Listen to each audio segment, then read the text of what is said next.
Bonjour et bienvenue, chers téléspectateurs. Aujourd'hui, je vous amène dans l'univers d'une femme de Dieu. C'est une grande sœur, c'est une mère, c'est une fille que nous avons connue ici dans la cité capitale olympique, Lausanne, et qui aujourd'hui, nous pouvons la suivre sur les réseaux sociaux à travers son ministère, les rachetés de l'Éternel. Donc, j'ai avec moi, pour vous entretenir, pour vous garder au fond de votre canapé, dans le nom du Seigneur, le pasteur Jean Monod Christine. Merci de nous être fidèles. Bonjour, pasteur. Bonjour, Jordan. J'ai un peu du mal à vous appeler pasteur parce que je vous connais en tant que ma mère. Oui, moi aussi. Mais parce que nous sommes dans une émission, il faut vous remettre l'honneur que vous avez. Je préfère continuer sur pasteur évangéliste Christine Jean Monod. Alors, pasteur, je vous laisse dire bonjour à ceux qui vous regardent. Bonjour. Bonjour déjà à nos téléspectateurs, à vous qui nous suivez en direct. Bonjour chez vous. Voilà. Alors, la question qui me vient, pourquoi je vous ai invité sur ce plateau, c'est d'abord pour aller à la base. On s'est connus à Lausanne, dans la vie de tous les membres de la diaspora qui viennent au front se chercher, avec tout ce que ça peut comporter comme travail, ceci, cela. Mais on se retrouve dans le Seigneur. J'aimerais savoir comment ça s'est passé, votre rencontre avec le Christ. Est-ce que vous pouvez nous dire quelque chose à propos de cette rencontre? Merci, Jordan. Oui. Je te remercie beaucoup. Pour vous dire, ça n'a pas été quelque chose de simple.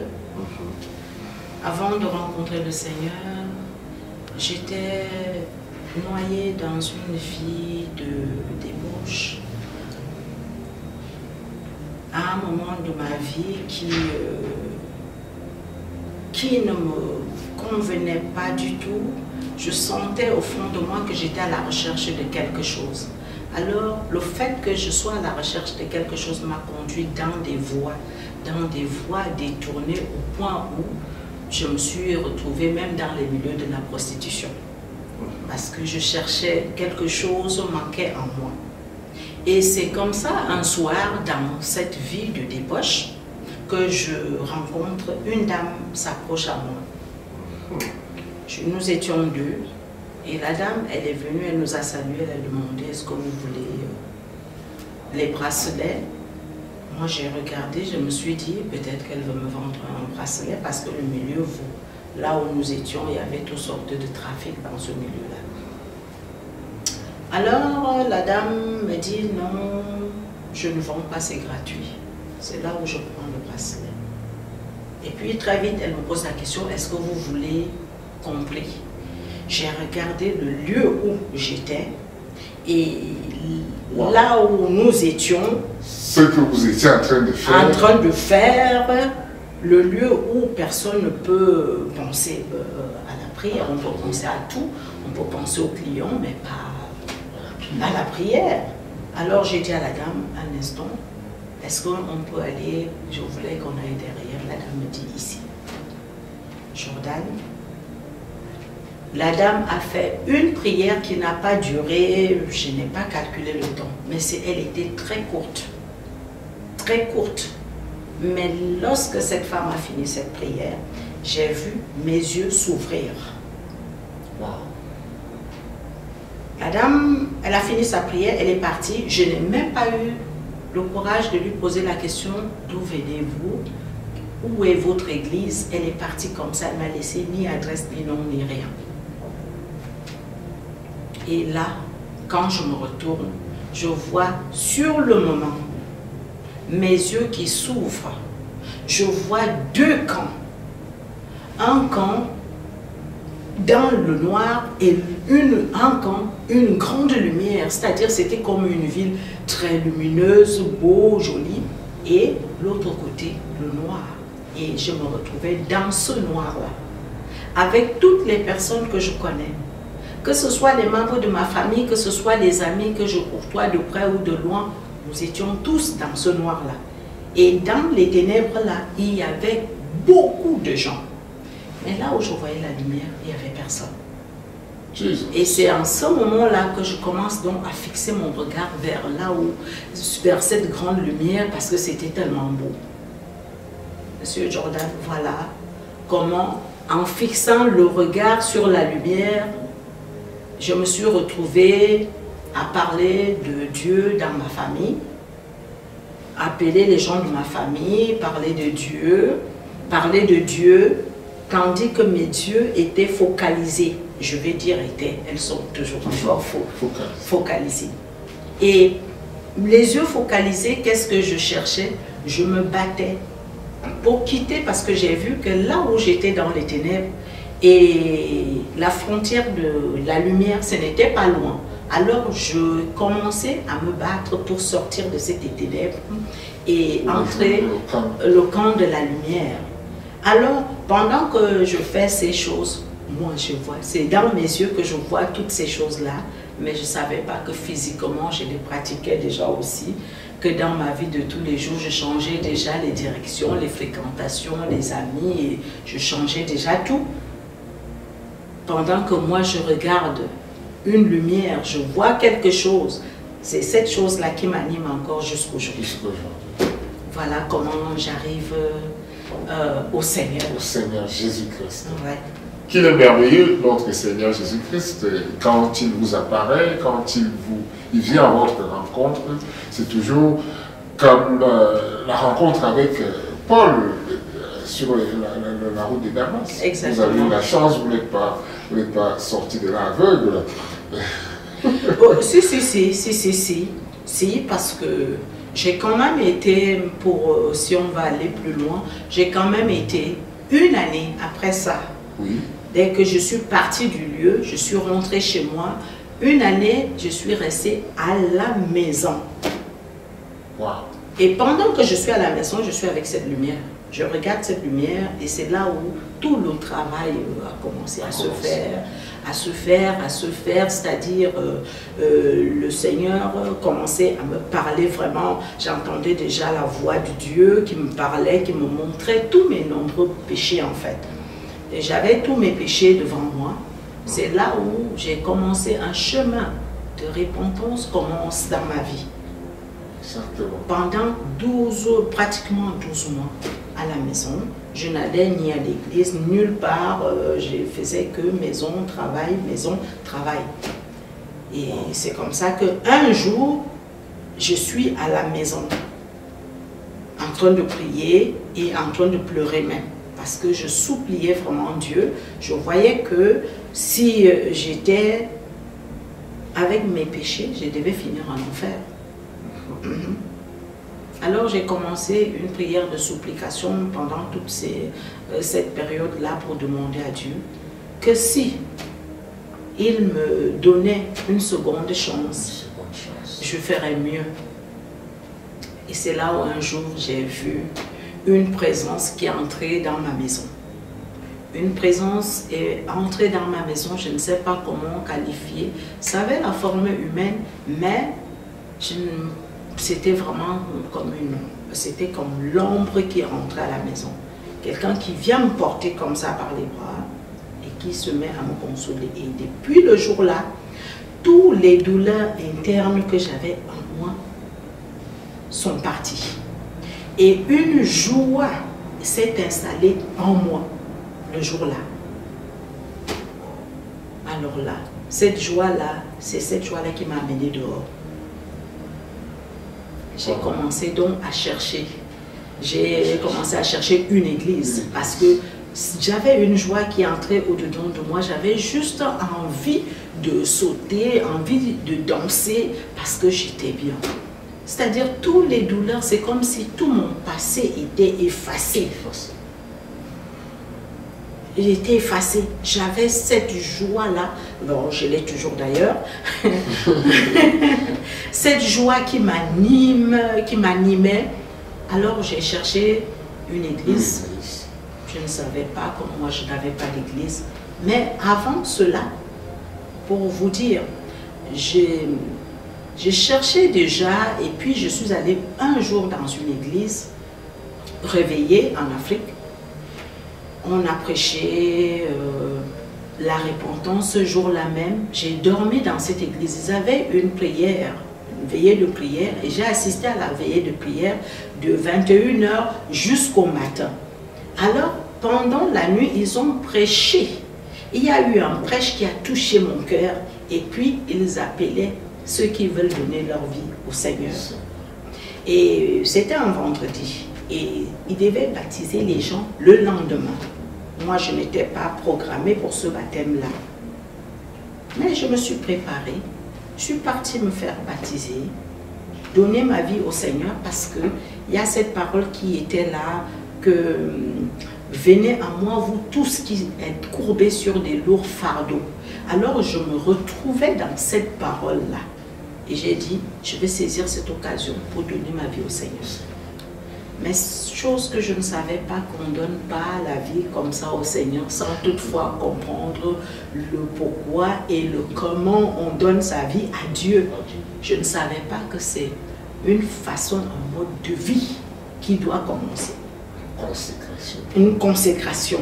Tout à fait. Et c'est là où le diable me prend donc pour me jeter dans cette vie de débauche que tu entends que le Seigneur est venu me trouver.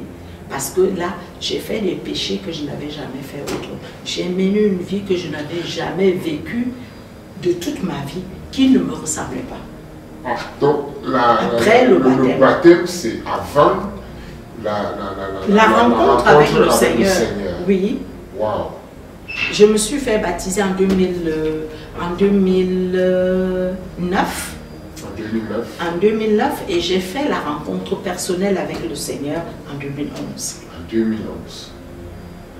Donc il était présent, il a vu votre appel, il a vu votre... Voilà un peu comment j'ai rencontré le Seigneur. Et dans tout ce parcours, vous devenez prédicatrice aujourd'hui. Quel était le cheminement pour arriver à prédicatrice de l'Évangile? Oui. Alors, comme je vous ai dit, que lorsque cette joie est entrée en moi, j'ai fait la recherche d'une église. Par la grâce de Dieu, j'ai d'abord prié et le Seigneur m'a orienté. J'ai vu qu'il a fait le chemin. Je me suis retrouvée dans une église. J'ai fait dans cette église-là une année. Mais lorsque j'entrais dans l'église, je savais que je devais rester dans cette église-là. Et après une année, c'est là où très vite, moi-même, avant que je sois consacrée, j'entendais Dieu qui m'appelait. Mais je ne voulais pas, je disais non, Seigneur, je ne sais pas parler. Je disais un peu des choses comme Moïse, je dis je ne sais pas parler. Et puis, je ne m'y connais pas dans la marche avec Dieu. Je voyais ces choses-là très, très élevées par rapport à moi. C'était très haut, c'était saint, et moi, une femme de mauvaise vie, je ne me voyais pas à la hauteur de cette mission-là. Alors, oui, mais par la grâce de Dieu, les choses se sont faites. Je ne sais même pas comment vous expliquer ça. Je suis partie à l'église comme j'allais déjà normalement. C'est là où mon pasteur se lève, me demande que est-ce que tu veux rester là où tu es là. Et il dit, bah non, il faut que je complete l'œuvre de Dieu. Et c'est comme ça qu'il va me consacrer évangéliste et me présenter à l'Assemblée de Dieu. C'était dans la prière de vendredi et me présenter à l'Assemblée de Dieu dimanche. Du coup, je deviens évangéliste. Bon, c'est vrai que pendant que j'y étais, je prêchais déjà beaucoup. Je l'accompagnais même avant que je sois consacrée, j'allais déjà à l'évangélisation avec, je faisais déjà pas mal. Je me rappelle, je vous ai déjà, on s'est rencontrés plusieurs fois là, dans votre chemin d'évangélisation. Donc j'étais déjà... Vous m'avez même évangélisé. Hein? Oui, parce que là j'ai évangélisé tout le monde. Donc voilà comment je deviens donc évangéliste. Alors je suis restée après d'être consacrée, je suis restée auprès de mon pasteur 5 ans encore. Qui s'appelle comment votre pasteur? Alpha Kinanga.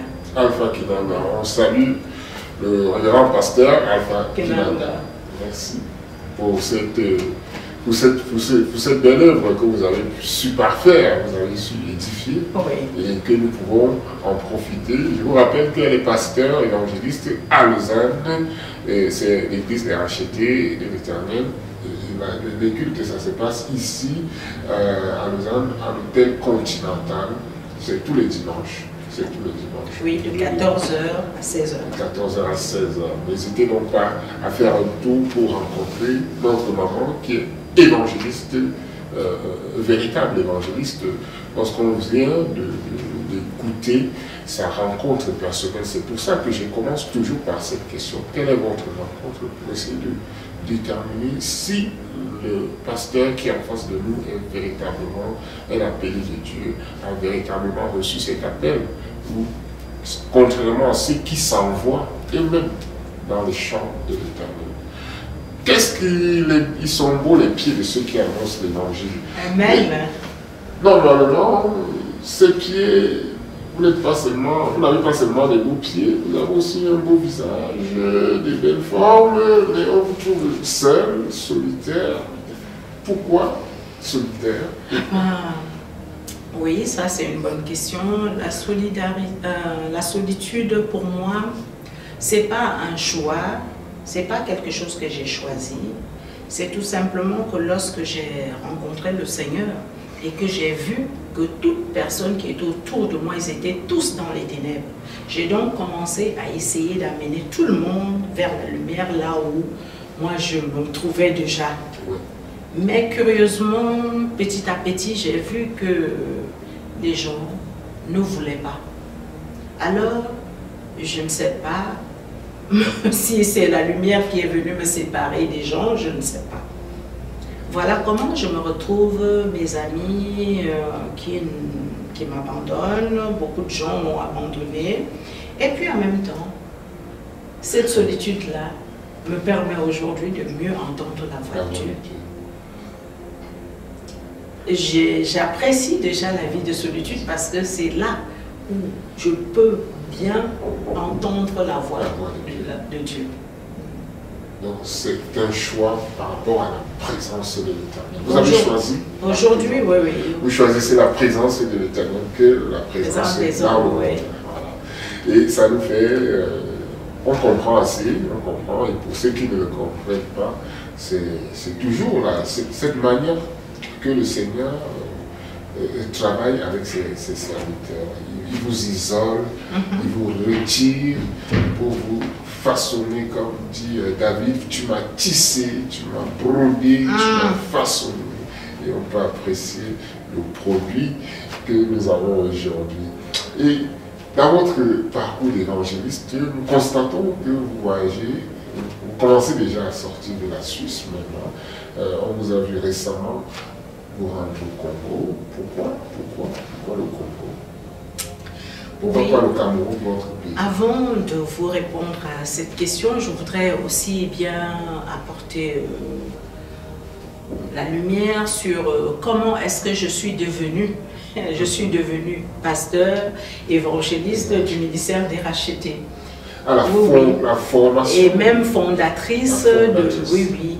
C'est que, étant plusieurs années auprès de mon pasteur, il y a eu encore cette voix de Dieu qui était en train de me presser de quitter l'église. Et lorsque cette voix me disait de quitter l'église, moi je voyais le désert, j'avais peur, je ne voulais pas. Mais ça devenait, la voix de Dieu se faisait entendre de plus en plus, jusqu'à ce qu'un jour, j'ai appelé mon pasteur, je lui ai dit, je vais partir de l'église. Il me dit, tu vas où? J'ai dit, je ne sais pas encore.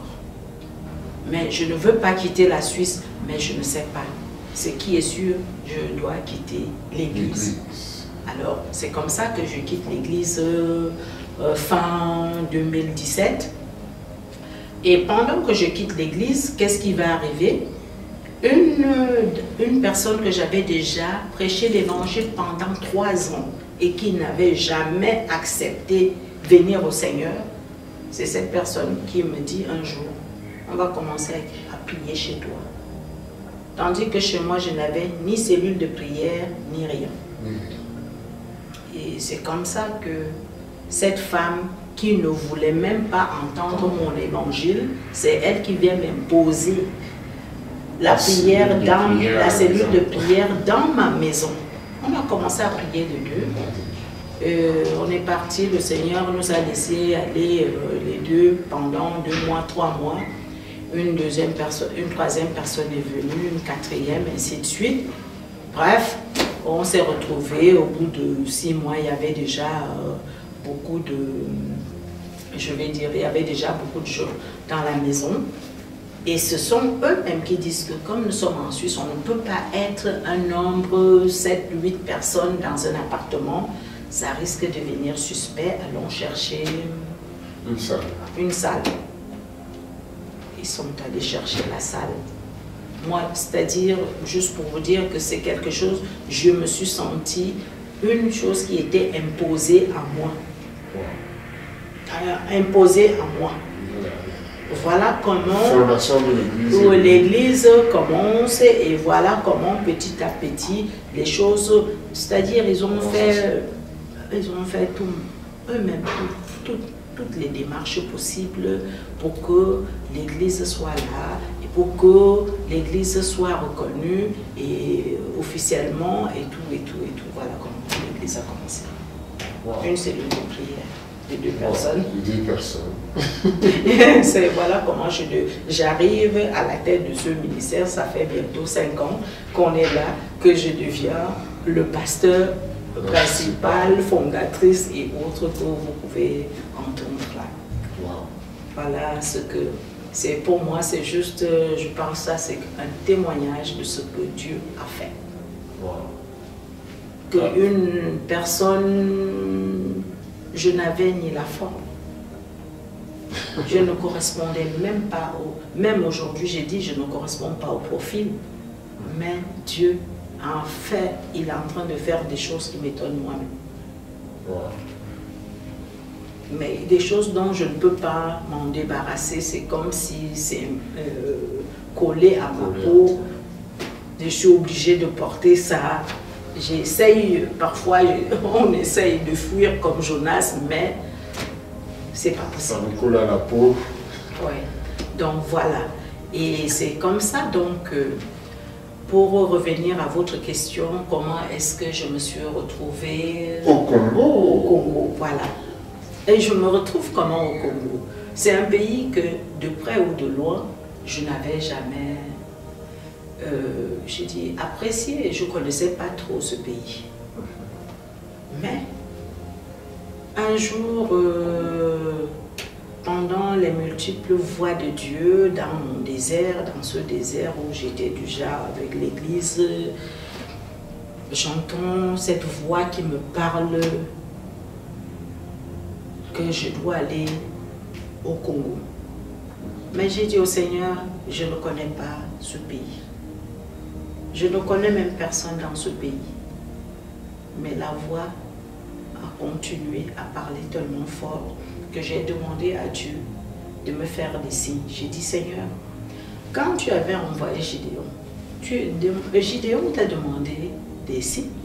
Moi aussi, si je dois aller dans ce pays-là, tel que tu me montres, parce qu'il m'a même montré, il m'a montré avec tous les détails où est-ce que je devrais aller. Donc, si je dois aller dans ce lieu où tu me montres là, fais-moi des signes.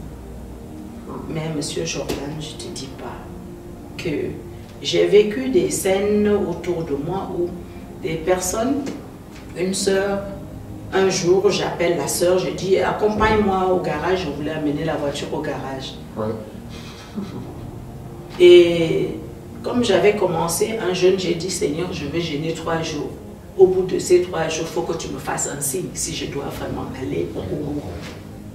Alors la sœur vient, on est dans la voiture. Je ne sais pas pourquoi j'ai appelé cette sœur. Je n'avais pas besoin d'elle pour aller au garage.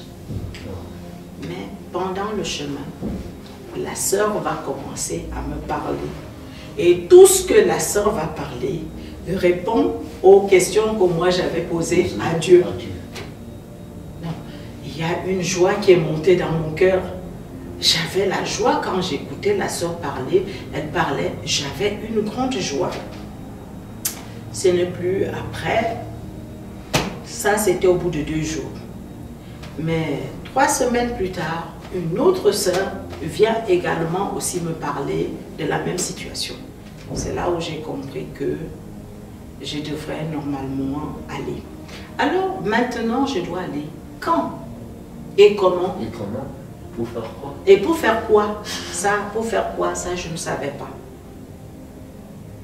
Et là, le Seigneur, je regardais une prédication à la télé et il y a eu une prophétie qui est sortie. Et la prophétie disait que ce que tu as demandé à Dieu s'accomplira au mois de mars. Wow. Alors, moi j'ai retenu que c'est au mois de mars que je dois aller au Congo. Donc j'ai gardé dans un coin. Et qu'est-ce qui va m'arriver? Je suis dans ma maison, mon téléphone, un message tombe sur mon téléphone. Je prends le message. Quand je regarde, je vois un billet d'avion. Voilà ton billet d'avion, tu vas aller au Congo. Le départ, ça sera le 4 mars. Monsieur Jordan, j'ai commencé à avoir peur. J'ai dit, qui peut faire ça? Comment on m'achète un billet d'avion? Personne ne me demande ma permission. Je n'ai même pas de vacances, je travaille. Je n'ai pas de vacances. Comment on m'achète un billet d'avion? Je vais donc appeler une sœur pour aller me plaindre, que regarde ce qui m'arrive. Il y a une sœur qui vient de m'envoyer un billet d'avion sans me demander ma permission. La sœur me dit, mais si je me rappelle bien, lorsque tu parlais avec moi, tu m'avais dit que le Seigneur t'a dit que tu devais aller au mois de mars. Et c'est là où j'ai réalisé que oui, c'est vrai. Et pendant que je reçois le billet d'avion, nous sommes au mois de février, le 26 février, le 26. Donc le 26 février, je dois aller le 4 mars au Congo. Et voilà comment je suis partie. Et Dieu a fait le chemin. Je suis partie au lieu où il m'avait indiqué. C'est comme ça parce qu'il m'a indiqué d'aller dans cette église-là, à Bethel. Donc, je vais arriver à l'église Bethel, tu ne connais personne. Alors, dans ma tête, je me disais, comme peut-être Dieu a déjà parlé à quelqu'un là-bas devant. Donc, lorsque je suis arrivée, la première des choses, j'ai demandé à rencontrer le pasteur. Alors, c'est une foule. C'est une grande église, elle est très grande, beaucoup de gens, tu ne sais pas comment faire pour voir le pasteur de sitôt. Alors, là, j'ai posé la question, on m'a orienté que voilà, telle ou telle personne peut vous amener voir le pasteur. On m'a reçu 3 jours après. 3 jours après, j'ai rencontré le pasteur. Et le pasteur m'a reçu environ 15 minutes. Dès que j'ai vu le pasteur, je suis rentrée parce que je ne savais pas ce que j'avais à faire là-bas. Je suis rentrée, donc je suis partie pour... Vous êtes plongée dans la grâce, Oui, oui, parce que quand la sœur m'a envoyé, j'ai reçu le billet d'avion, j'ai dit, Seigneur, si je dois vraiment aller au Congo, moi je n'ai pas de vacances, je vais aller voir mon employeur pour lui demander, pour lui dire que voilà, j'ai un billet d'avion de 2 semaines, est-ce qu'il peut me donner des vacances? S'il me donne des vacances, je saurai que c'est toi. Et c'est ce qui s'est passé. Elle m'a donné les vacances de 2 semaines, je suis partie au Congo. Quand je suis partie là-bas, j'ai fait 2 semaines et je suis rentrée ici en Suisse. Alors, je pensais que c'était fini. C'est dans l'avion, pendant mon retour, que la voix de Dieu commence donc à me parler, que je dois retourner au Congo. Moi, je retourne en Suisse. Mais Dieu me parle dans l'avion. C'est-à-dire la mission n'a pas été faite. Elle n'a pas été faite. Donc je dois retourner au Congo. Alors là, c'est en ce moment-là que j'ai compris que je devais passer plus de temps au Congo. Là, on commence donc à réfléchir. Tu regardes ta vie, tu dis, ben, si je dois aller faire 3 mois, 4 mois, 5 mois, 6 mois, tu regardes ta vie matérielle, tu dis, est-ce que je dois tout quitter, tout ceci pour... ça fait peur. Oui, j'avais peur. C'était pas un petit voyage de 2 semaines. Ça allait encore. Mais ce que le Seigneur m'a montré, c'est que je dois tout quitter ceci. Je dois tout quitter pour partir au Congo. Alors là, c'était pas facile. C'était vraiment pas facile. C'était pas, pour te dire la vérité, ce n'était pas facile. Cette décision-là n'était pas facile. Mais il fallait absolument que je prenne la décision d'aller au Congo. Wow. Quel courage.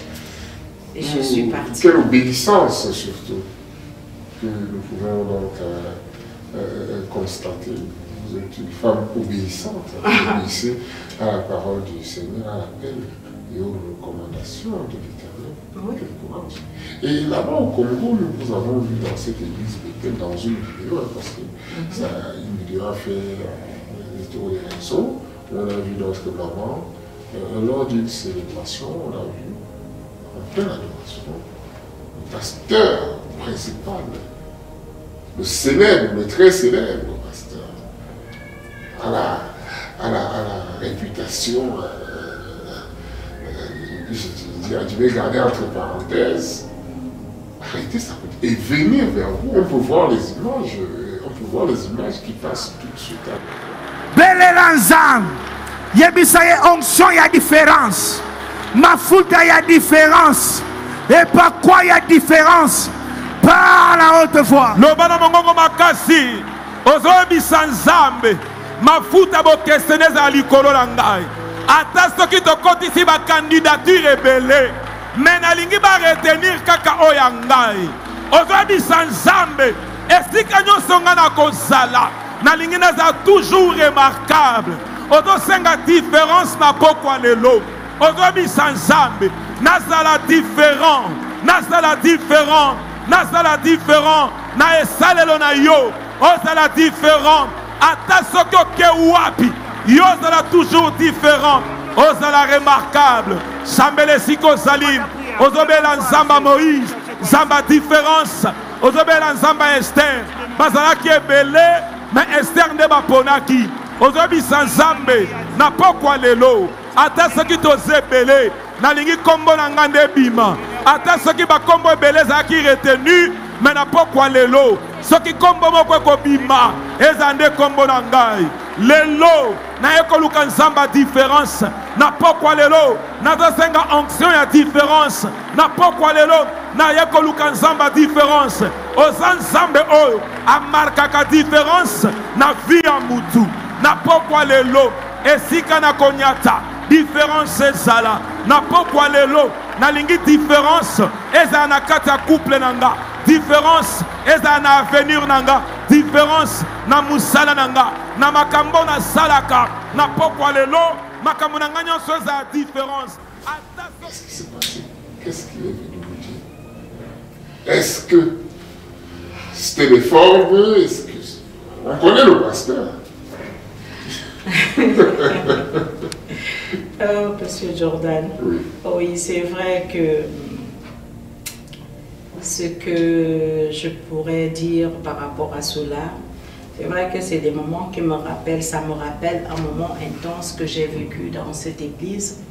Lorsque j'arrivais dans l'église, j'ai commencé à voir des visions au sein de cette église-là.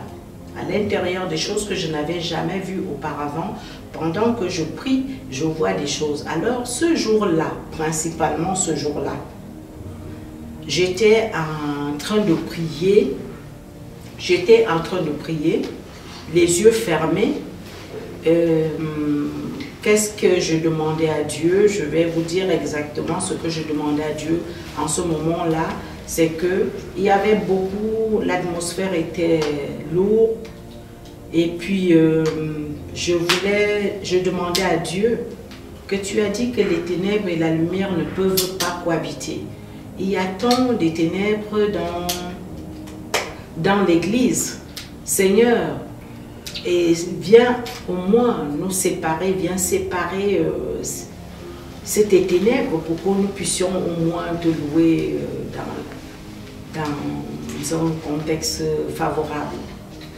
Alors, j'ai vu de mes yeux fermés le ciel qui s'ouvre. Monsieur Jordan, le ciel qui s'ouvre. Et pendant que je regardais, j'ai vu une armée descendre du ciel.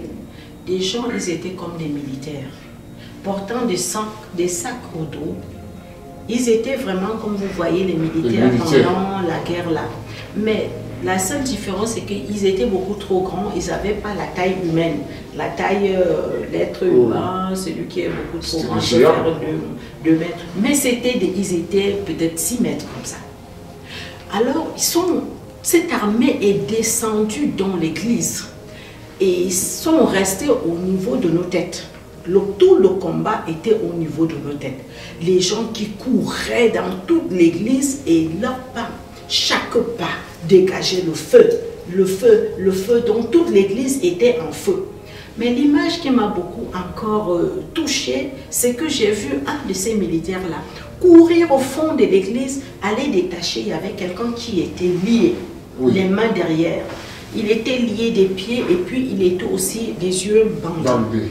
Et je voyais ce militaire, comment il enlevait tous ces liens-là et le rentrait libre. Et très vite, je voyais comment les ténèbres reculaient, allaient loin et il y avait le feu. Alors, au moment où j'ouvre mes yeux, je me disais que qu'est-ce que je vois? Qu'est-ce que je vois? J'ouvre les yeux. C'est là où je vois le pasteur qui me pointe du doigt. Alors, je me suis dit peut-être que lui aussi, il a vu ce que je suis en train de voir là. Donc, quand il m'a appelé, je suis partie vite. J'ai pensé que lui aussi, il a vu la scène. Dans l'église de pasteur, oui, je pensais que le pasteur a vu ce que moi je suis en train de voir. Wow. Mais ce qui est, curieusement, les questions dont le pasteur m'a posé, donc c'est ça qui m'a amené à comprendre qu'il n'a pas vu ce que je suis en train de voir moi. Voilà un peu... Mais au même moment, il vous a quand même appelé. C'était au même moment, j'étais les yeux, vous savez, quand vous êtes en pleine prière, les yeux fermés, j'étais en pleine adoration, les gens priaient fortement autour de moi. Et moi aussi, j'étais vraiment connectée. C'est ce grand trou, je vais dire. Parce qu'il y avait cette porte qui était ouverte vers le ciel et qui, je voyais des choses descendre là où nous étions. Wow. Ce n'était pas la première des visions que j'ai eues dans cette église-là. Je ne dormais pas, je suis réveillée en pleine prière. C'est que je ferme les yeux, je prie et je vois.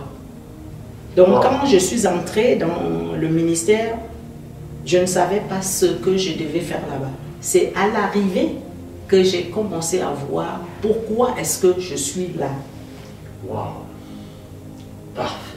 Oula, quel témoignage, quel récit merveilleux. Je ne sais pas, la sœur Chimène de là, si elle entend ça, Sylvestre l'Essentiel, est-ce que tu entends ça? Ça se passe dans l'église de Bethel, du pasteur Moïse Millier, que la maman Christine, ici à Lausanne, a vécu une telle vision. Elle a vu l'armée du ciel descendre, l'armée de l'Éternel venir délier les captifs. On comprend ici la mission de l'Éternel, la mission du Seigneur Jésus. Je suis éternellement heureux pour rendre libre les captifs. Wow. C'était ça. Wow. Alors, maman, moi je vous connais et vous êtes réputé présentée comme étant une servante de Dieu très rigoureuse, très stricte, d'abord envers vous-même, hein, parce que on voit votre tempérament, vraiment.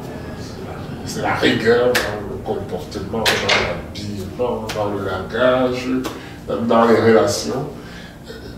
Mais ce que je ne comprends pas, comment vous arrivez donc à vous allier avec ce pasteur?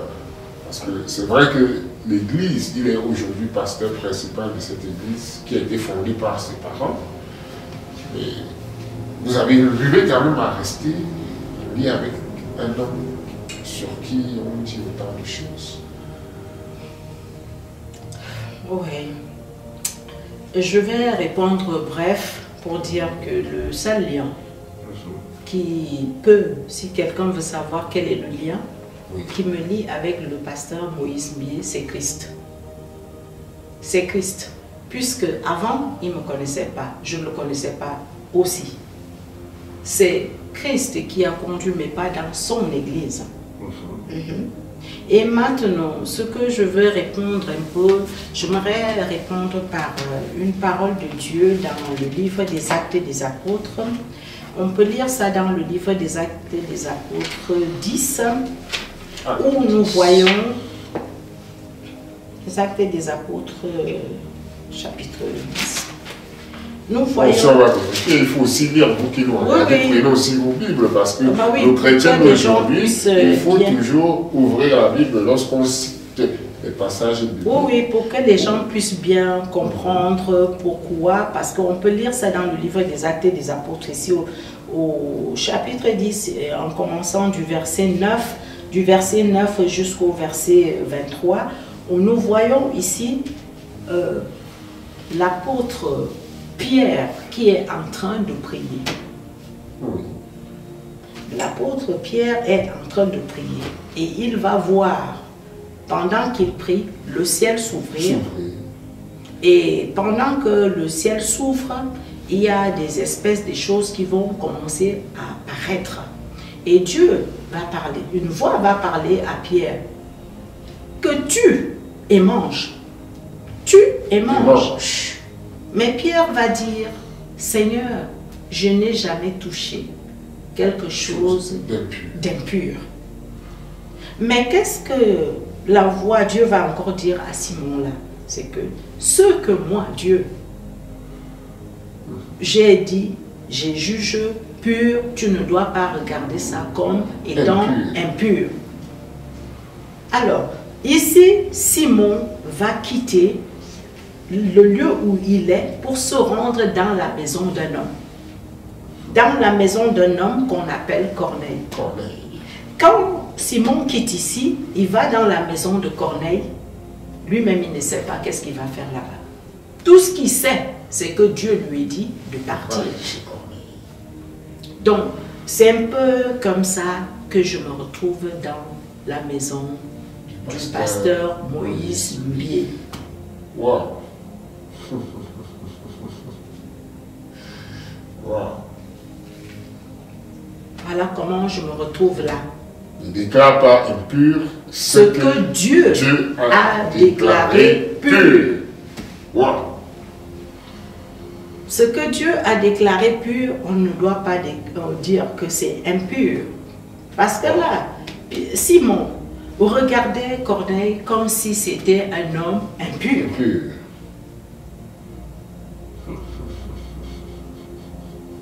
Mais Dieu a dit à Simon, tu dois aller. Et Simon est parti. Et nous connaissons tous la suite de ce qui s'est passé dans la maison de Corneille. Nous connaissons beaucoup plus ce qui se passe dans la maison du pasteur Moïse Mbié. Est-ce que vous êtes en train de vouloir nous dire que voilà, le pasteur Moïse Mbié, c'est un véritable homme de Dieu? Oui, je voudrais dire ceci. Là, dans l'histoire de Corneille, la Bible dit que Corneille était un homme intègre. C'est la raison pour laquelle Dieu a suscité Simon d'être dans sa maison. Parce qu'il manquait quelque chose à Corneille. Et cette chose, celui qui devait l'apporter, cette chose, était Simon-Pierre. Corneille était un homme intègre. Il craignait Dieu. Il faisait beaucoup de bonnes choses pour Dieu. Mais dans la maison de Corneille, personne n'avait reçu le Saint-Esprit. Personne n'avait reçu le Saint-Esprit. Quand on sait que le Saint-Esprit, c'est la promesse. C'est la promesse. C'est la promesse que Christ nous a faite. Je ne vous laisserai pas seul. Je serai avec vous tous les jours. Tous les jours. Oui, oui. Je ne vous laisserai pas seul. Donc voilà comment j'arrive dans la maison de l'homme de Dieu. Mais pour vous dire que plusieurs années, je ne connaissais pas cet homme du tout. Comment est-ce que j'entends son nom pour la première fois? C'était en 2017. Une servante de Dieu dans l'église, j'étais encore chez mon pasteur. Une servante, une maman dans l'église, elle n'était même pas servante, c'était une maman dans l'église. Le genre de mamans qui sont tout le temps à l'église, toujours à la même place, et tout le temps fâchées. On ne sait même pas si elles sont contentes ou pas. Cette maman ne me parlait jamais. Mais un jour, elle est venue, après le culte, à côté de moi, me dit, cet homme-là, il est vraiment, il est bien. Je me tourne, je dis, maman, vous parlez de qui? Il me dit, l'homme qui a chanté le chant qu'on vient de chanter. Donc, nous, on a interprété une chanson, il y a une sœur qui nous a fait interpréter une des chansons du pasteur Moïse Nijibi. Alors, quand on a chanté cette chanson, c'est vrai qu'il y a eu beaucoup de joie à l'église. Mais je ne me suis pas intéressée à ça. La maman me dit, c'est un très bon pasteur. Beaucoup de gens cherchent à le tuer. Alors, c'est vrai que j'ai entendu cette voix-là qui venait, comme Jésus a dit, mes brebis entendent ma voix. Cette voix-là était vraiment une voix de Dieu. Je suis rentrée chez moi, j'ai posé la question à mes enfants, est-ce que vous connaissez celui qui a chanté le chant qu'on a interprété? Mes filles me disent, oui, oui, il doit même être un pasteur. Il doit, j'ai vu que elles non plus ne le connaissaient pas beaucoup parce qu'elles ont même commencé à chercher. Oui, il paraît qu'il est un pasteur. On le connaît. Bon, c'était fini. C'est lorsque Dieu vient me parler 2 ans après que je me mets en lien avec la parole de cette maman-là. Faites le rapprochement. Le rapprochement avec la parole de cette maman-là que j'ai vue. Pourquoi est-ce que je me suis retrouvée dans cette église-là? Okay. Voilà un peu ce que je peux dire à son sujet. Et qu'est-ce que vous pouvez dire au sujet de tout ce qui se raconte sur lui? Oui. Ça, c'est votre point d'avis, avec l'expérience que vous avez vécue. Moi, je parle avec tout ce qui est en train d'être dit donc, sur cet homme en qui vous avez certainement parfaite confiance, puisque vous l'avez expérimenté de manière personnelle. Qu'est-ce que vous pouvez dire sur tout ce qui se raconte sur les réseaux sociaux, sur tout ce qu'il arrive aussi, parce qu'il y a beaucoup de choses qui arrivent. On a vu que c'était, par exemple, l'histoire avec la jeune fille, on a vu qu'il y avait quand même un montage, c'était un piège. Monsieur Jordan, pour vous dire, c'est des histoires dont j'aime pas trop. Je suis ici en train de vous donner un témoignage, le témoignage de mon vécu avec le Seigneur, comment le Seigneur m'a conduit. Mais en ce qui est dit sur sa vie, moi je voudrais juste regarder, parler, te montrer une parole de Dieu dans le livre de Luc. Luc chapitre 13, au premier verset. Luc 13. Luc 13. Dieu parle, là Jésus va parler quelque chose. Dans le livre de Luc.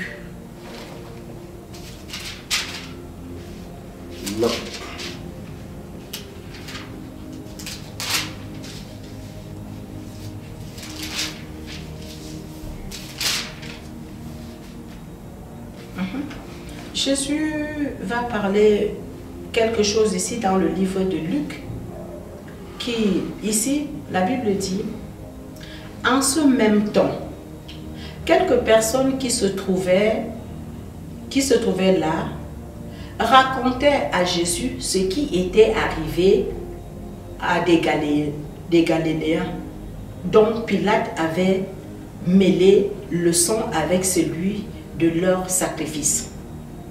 Il leur répondit, « Croyez-vous que ces Galiléens fussent plus grands pécheurs que tout le reste des Galiléens parce qu'ils ont souffert de la sorte? » Jésus dit, « Non, je vous dis, mais si vous ne vous repentez, vous périrez tous également. » Pourquoi est-ce que je reviens ici? Parce que ici dans ce texte, Jésus va venir à répétition. On lui pose on vient parler à Jésus ce qui était arrivé aux Galiléens. Et Jésus renvoie la question à ceux qui parlaient des Galiléens. Est-ce que vous croyez que ces Galiléens-là, ils étaient les plus grands pécheurs que les autres? Mais ce qui devient intéressant, c'est ce que Jésus vient dire au verset 3. Il dit, non, je vous le dis, mais si vous ne vous repentez, vous périrez également. À votre tour. À votre tour.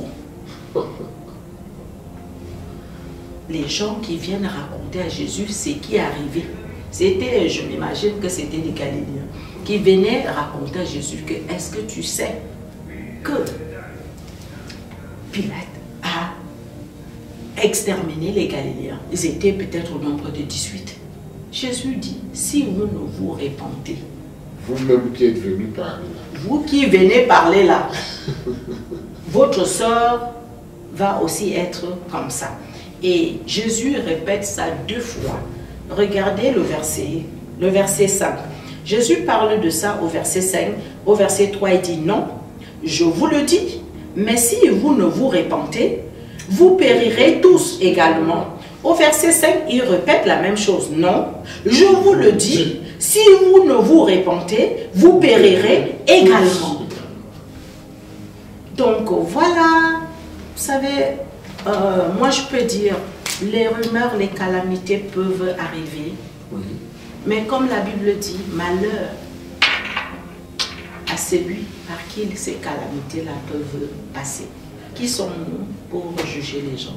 Encore moi, une personne comme moi. Je n'ai pas de jugement à porter à cet homme de Dieu. Non, c'est Dieu qui est notre juge.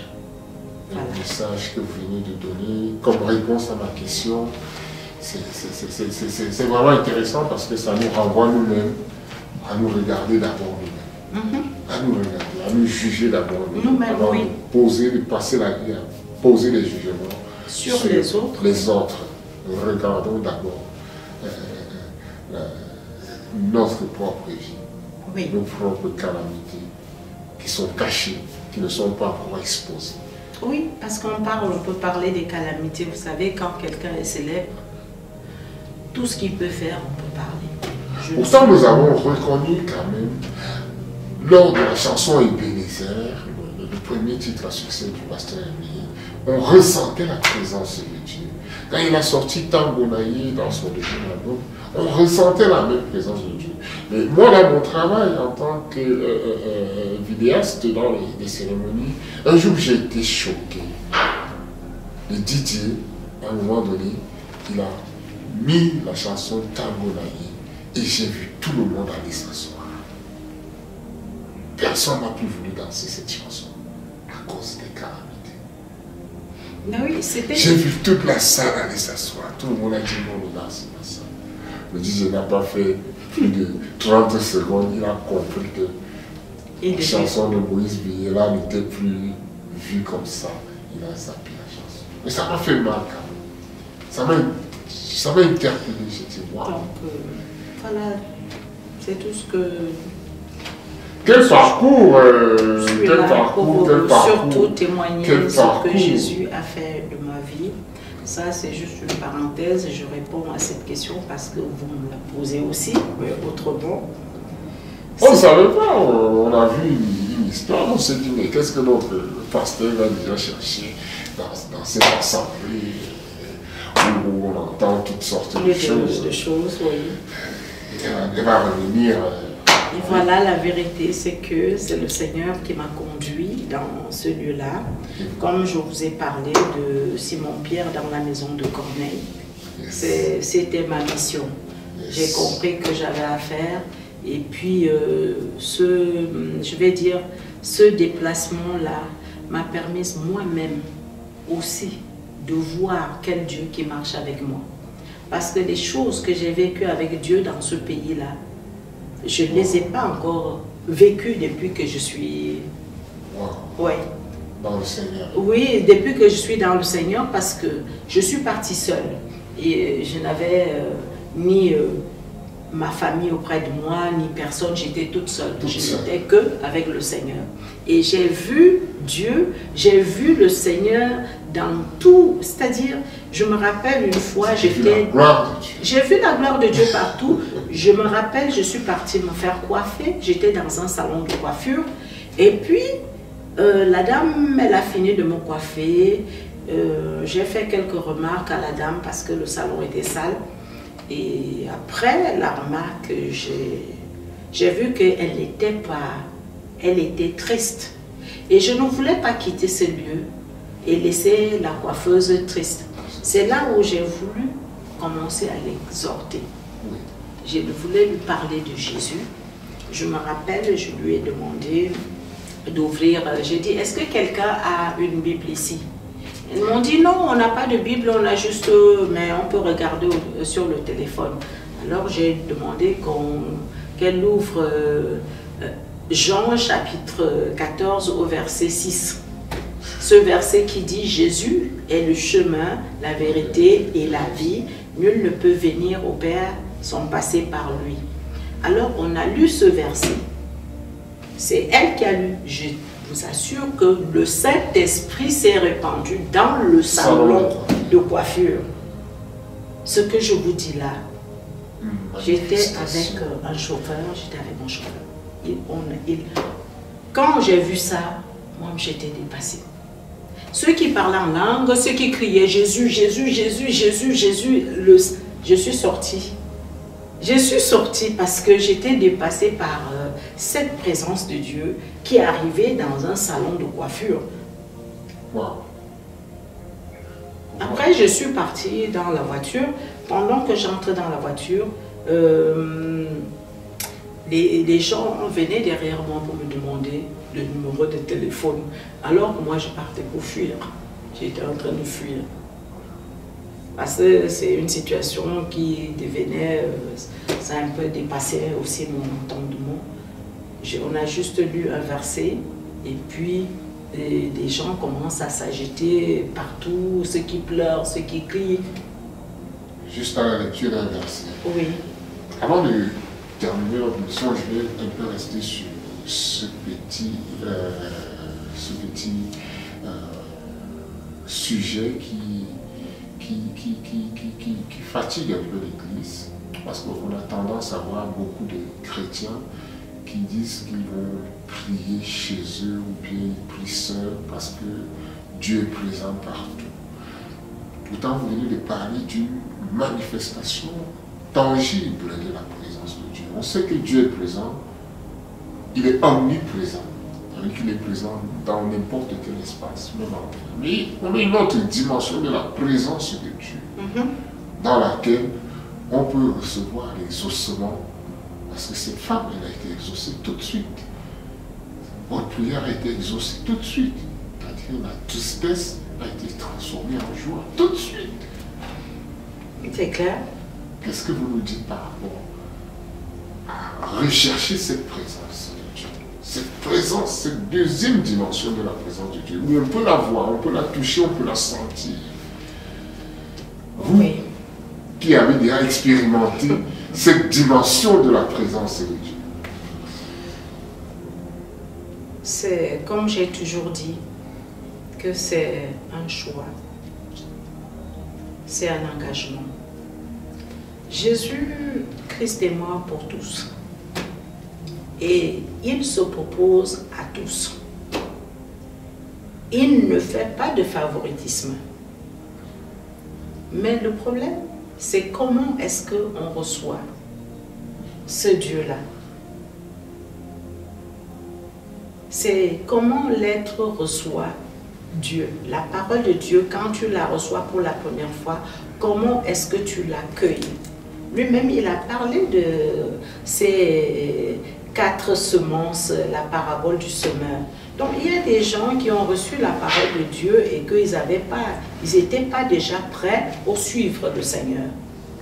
Cette catégorie de personnes, on les trouve dans les églises. Et c'est des personnes qui ne peuvent pas beaucoup grandir avec Dieu parce qu'ils n'ont pas encore bien résolu les problèmes, leurs vrais problèmes. C'est que donner sa vie à Christ, c'est un engagement. C'est que je change de camp. Et il y a 2 camps. La parole de Dieu nous dit, j'ai mis devant toi la vie et la mort, le mal et le bien. Ça veut dire que tu pratiques le bien, tu as la vie. Tu pratiques le mal, tu vas mourir. Donc, il y a ces 2 choses qui sont devant nous. Et c'est à nous-mêmes maintenant de choisir. Lorsque tu t'engages pour le bien, c'est que tu t'engages pour Dieu. Pour le bien, c'est pour Dieu. Mais il y a des gens, ils veulent Dieu, mais ne sont pas encore prêts d'abandonner ce côté maléfique. Ils ne sont pas encore prêts. Et ça fait que vous voyez, beaucoup ne sont pas stables dans leur vie de foi. Ils font de l'église en église, du pasteur. Moi, comme je suis ici aujourd'hui et que je profite, ce n'est pas tous les jours que je rencontre des gens. Que je peux vous avoir aussi. Oui, et ce n'est pas tous les jours. Je peux vraiment lancer un appel à quelqu'un aujourd'hui, à dire à quelqu'un aujourd'hui qu'il est nécessaire. Il est nécessaire d'avoir une église. Il est nécessaire d'avoir un pasteur.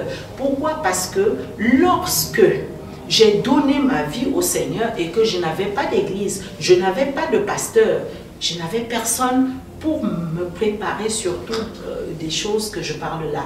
Je me suis retrouvée dans la prostitution parce que dans une grande vie de débauche, le diable m'a pris de plein fouet parce que personne ne m'avait préparé que lorsque tu donnes ta vie, on m'a fait lire quelques versets avant d'aller dans l'eau, mais la préparation là n'était pas suffisante. Donc c'est ça qu'il est important d'avoir un pasteur. C'est important d'avoir une église. Moi j'encourage les gens de faire ça.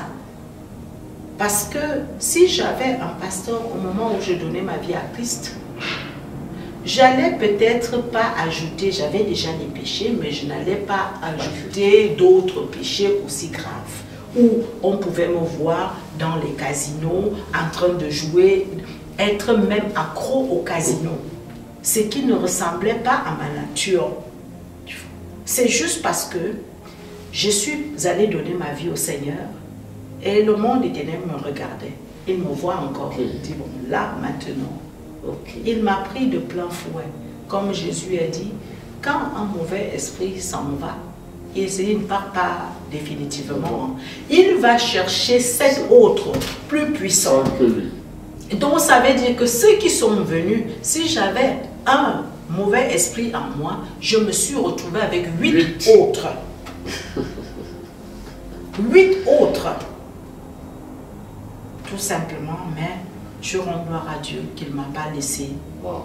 Il ne m'a pas laissé dans cette misère-là.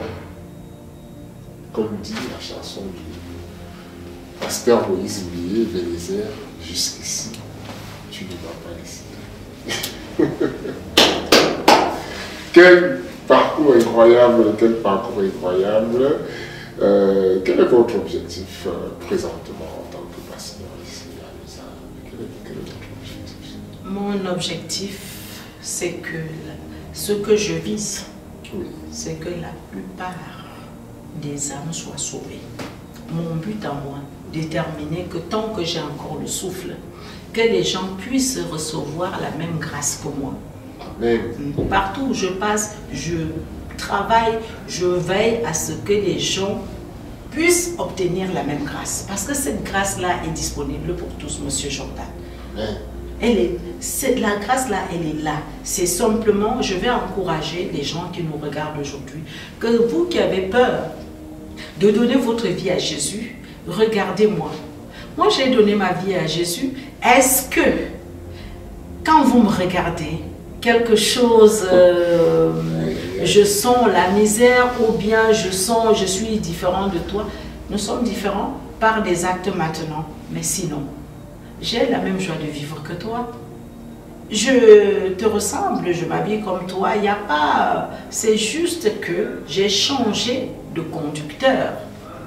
Et toi aussi, tu as besoin de changer ton conducteur. Prends Jésus. C'est le meilleur, le seul et l'unique bon conducteur, quelqu'un qui peut te comprendre là où les gens de ce monde ne peuvent pas te comprendre. Il ne te juge pas, il ne te condamne pas. Donc, je te présente Jésus aujourd'hui. Beau message. Beau message. Qu'est-ce que je retiens personnellement et quel message j'aimerais vraiment que vous reteniez? J'aimerais vraiment que vous reteniez le message que Pasteur Christine vient de vous lancer, vous qui nous regardez, vous qui avez pris le temps de nous suivre. Ça me rappelle l'esprit d'Élie. L'esprit d'Élie est un esprit qui vient toujours avant la gloire de Dieu. Et lorsque l'esprit d'Élie vient, il apporte la lumière, il met en exergue les œuvres des ténèbres. Quand Jean-Baptiste est arrivé, il a appelé à la repentance, il a mis en exergue Hérodias, il a mis en exergue le travail de Jézabel. L'esprit d'Élie met toujours les uns les autres. C'est pour nous appeler à la repentance. Amen. On ne commence pas à chercher Dieu sans la repentance. Et après la repentance, vous allez vérifier, vous allez expérimenter la gloire, la présence tangible de Jésus dans votre vie. Dieu ne s'expérimente pas tout seul comme ça. Il est partout, il est présent, vous allez faire votre prière. Mais il y a beaucoup de gens qui prient dehors, qui ne prient jamais dans le buisson. Et c'est pour cela que Dieu n'entend pas vos prières, Dieu n'exauce pas vos prières. Et on est découragé, on peut perdre la foi. Il y a un cheminement que je peux ressentir à travers le témoignage, à travers cette émission. Et je pense qu'on est tous d'accord sur ce cheminement. Mais oui. Et il n'y a pas un autre chemin. Il n'y a pas un autre chemin. On ne peut pas prendre des raccourcis pour venir à Dieu. Dieu est saint. Dieu est saint. Il faut que, si nous voulons nous approcher de ce Dieu-là, il faut qu'on... Vous voyez, Jésus, il nous a montré le royaume de son Père par des paraboles. Il a donné plusieurs paraboles.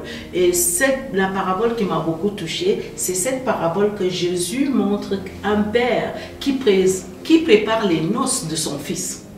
Alors ce père-là, il va égorger les bœufs gras et tout, et il invite ses invités. Donc il va choisir ses invités. Mais maintenant, quand le moment arrive, les invités ne sont pas venus. Ceux qui étaient invités ne sont pas venus. Et ce n'est pas là.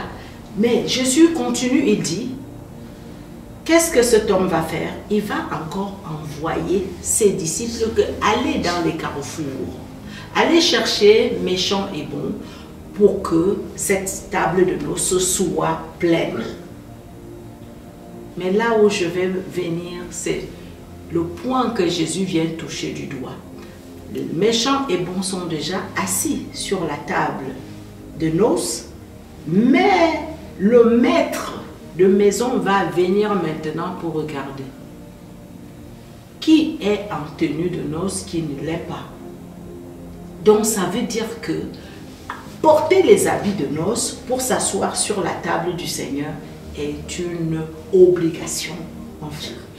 Oui, parce que c'est lui qui dit, allez chercher méchants et bons.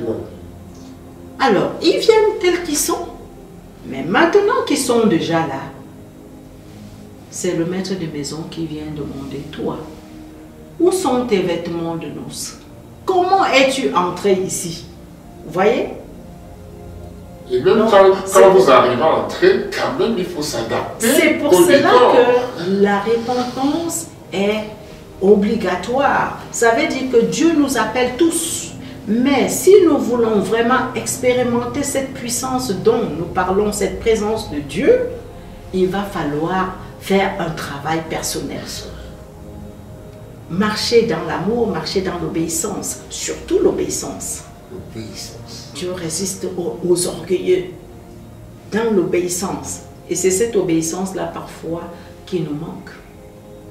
Vous avez abordé des thèmes profonds parce que dans cette obéissance, vous avez surtout obéi à une voix. J'ai parlé avec une sœur la semaine passée qui me disait, elle entend plusieurs voix, elle ne sait pas quelle est la voix de Dieu, si c'est la voix des hommes, si c'est sa propre pensée. Il y a aussi toute une école pour connaître, pour distinguer la voix de Dieu. Oui, parce qu'il y a une vie qui va avec. Il y a une vie qui va avec. Je vous ai dit, vous avez parlé de la solitude. Cette solitude me permet de discerner la voix de Dieu au milieu de la multitude des voix qui nous parlent. Pour me familiariser avec la présence de Dieu, vivre avec l'Esprit de Dieu, communier avec le Saint-Esprit de Dieu. Donnez du temps à Dieu dans la solitude. Prenez du temps. On dit, rentre dans ta chambre, dans le lieu secret. Il est là. Amen. Merci à vous qui nous avez écoutés, qui nous avez suivis. C'était un excellent plaisir, un agréable plaisir d'avoir avec nous aujourd'hui le pasteur Christine de l'église rachetée de l'Éternel, ici à Lausanne, à l'hôtel Continental pour le moment. Les cultes, c'est tous les dimanches. Tous les dimanches de 14h30, de 14h à 16h. Et nous avons aussi nos enseignements les vendredis, de 19h30 à 21h. Vous avez les informations. Les informations au bas de l'écran. Vous pouvez appeler si vous avez vraiment envie d'en savoir plus, d'être plongé dans cette véritable vie spirituelle qui vous conduira et vous fera demeurer dans la maison de l'Éternel, le Seigneur Jésus-Christ. Je suis Jordan Balcock et j'étais avec le pasteur Christine. Je vous retrouve avec le même plaisir sur la même chaîne. À très bientôt.